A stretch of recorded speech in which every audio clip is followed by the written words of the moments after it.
Samantala sa kasong malakas at walang butas, mga tiwali, siguradong himas rehas. Malakas na kaso at kumpletong ebidensya, yan ang kailangan para masiguro ng Independent Commission for Infrastructure na siguradong hihimas ng rehas at magbabayad ng lubos ang mga tiwali sa flood control projects ng pamahalaan. Ito po sinabi ng Pangulong Marcos Jr. sa unang bahagi ng kanyang bagong podcast. Paliwanag ng Pangulo, isa lang tayo ng bansa. We are people of laws and we have to follow the law. Otherwise, ang sabi po niya, whatever we do is not legitimate. Ikulong mo yan, sinabi niya. Pinili ng Pangulo sina dating Supreme Court Associate Justice Andy Reyes Jr., dating DPWH Secretary Babe Singson at dating SGV and Company Country Managing Partner Rosana Fajardo na pangunahan ang investigation para mabusisi ng husto ang mga detalye at mailatag ang malakas na ebidensya at tiyak na mapatunayan ang may sala.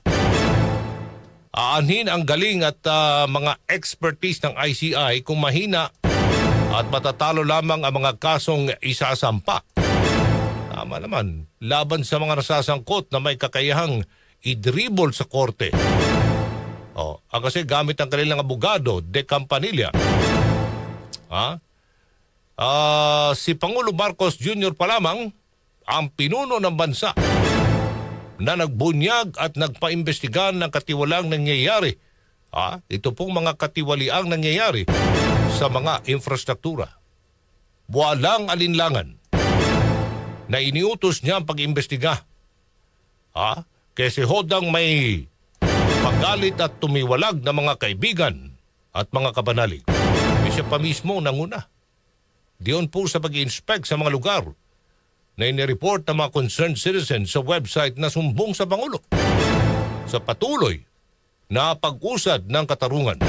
Hindi may pagkakailang hindi ito tinutulugan ng gobyerno at hindi papayag ang administrasyon na kalimutan na lamang ito. Kaya bayan, sa loob ng 2 buwan matapos ang kanyang SONA sa nakalululang laki ng halagang nawala sa taong bayan, sa patuloy na humahabang listahan ng pangalang pasimuno at dawit sa korupsyon at sa pinagsama-samang aksyon ng gobyerno para paralisahin ng mga tiwali. Ang mensahe ng Pangulo ay nananatiling mahiya kayo. Mahiya kayo. Mga wala kayong mga hiya. Sa katunayan, hindi ito basta-basta nangyayari lang, bayan, Ayon sa Pangulo, hindi na lang talaga sinunod yung tamang proseso, ang maayos na turnover at acceptance ng local government. Bigla na lang hindi sinunod.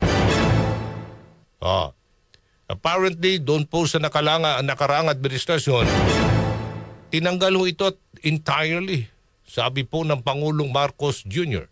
At siya po'y nabigla. Nagulat. Kasi hindi ito ang standard procedure.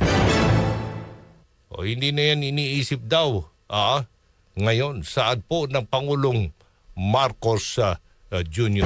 So sa kasong malakas at walang butas, kaya't nag-iingat ngayon ng gobyerno, case build-up, mga tiwali ay siguradong himas rehas.